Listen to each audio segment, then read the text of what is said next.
Et puis, ça, c'est mon coup de cœur, et vraiment, je vous recommande de le lire. Ça s'appelle 6 pieds sous terre, Ray French, c'est un fleuve noir.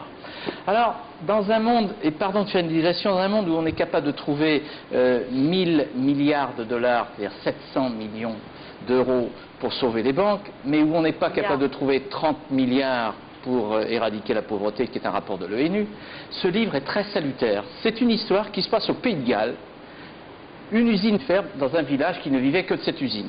Les gens vont se révolter, mais ça ne sert à rien, parce que de toute façon, ils délocalisent, ils s'en foutent.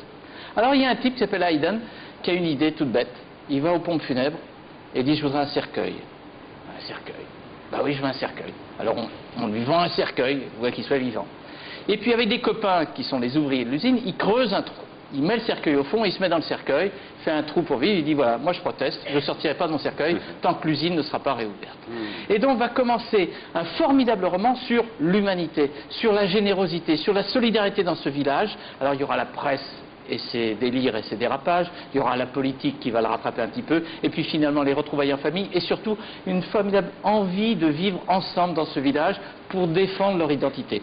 C'est présenté au départ comme une sorte de petit polar, ça ressemble à des films de Ken Loach, mais vraiment je vous le recommande parce qu'on est très attendri, très ému par ce bouquin, 6 pieds sous terre, Ray French, au fleuve noir.